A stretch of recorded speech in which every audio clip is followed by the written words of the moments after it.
Bukod kay presumptive President Rodrigo Duterte, mainit din pinag-uusapan ngayon ang isa sa kanyang mga anak na si Sebastian o Baste.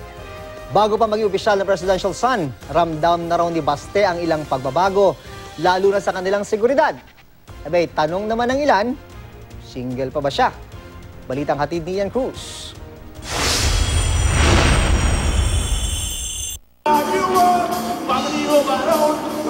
Bago pa man manguna sa bilangan si presumptive President Rodrigo Duterte, napansin na sa social media ang anak niyang si Sebastian o Baste na kinakikiligan ng ilan. Nakapanayam ko ang mailap na 28 anyos na bunsong anak ni Duterte sa unang asawa na si Elizabeth Zimmerman. Single pero may dalawang anak sa dalawang naging nobya at bokalista ng banda. Proclamation na lang ang hinihintay para opisyal lang maging ika-16 na Pangulo ng Pilipinas ang kanyang ama. Ramdam na raw ni Baste ang pagbabago. Palagay ko yung security. Kasi andyan naman talaga dapat yan.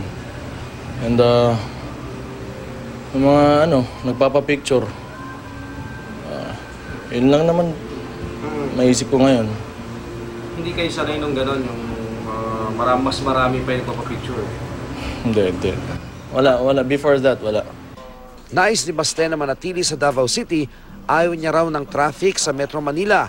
Tulad ng kanyang ama, wala raw pabor-pabor sa kanya. Pero paano nga ba maging ama't lolo si Digong? Paano siya magalit? Pag nagagalit talaga. Anong ginagawa niya? Typical 90s kid. Yung mga sinusunturon, pinaglaruan ko yung baril. Nagalit? Nagalit. Kasi delikado yun eh. Ilang taong ka nun? Grade, I think I was 10 years old. Mahilig mo. Anong ginagawa niya lagi pag nakikita yung mga anak niya? Pinapalaro niya lang dyan, tinitingnan niya lang. Minsan kinakarga niya. Ganun lang. Tulad na sinasabi ko, is a typical person. Iba naman ang pagsasalarawan sa kanya ng kapitbahay kay Digong. Siguro, pagka-taklesa ko rin, kagaya. Yan ang naging common denominator. Yung kaibigan kami na totoo ba na walang halong kailangan maging formal ka? Hindi ganyan. Kasi kanya yung kaibigan lang. Minsan nga, ibiniro niya ako. Ikaw, Inday, matagal ka na pumupunta sa bahay ko. Minsan, duster ka lang. Hindi kita nakita nagadamit ka ng May plano sana silang victory party sa kanilang neighborhood.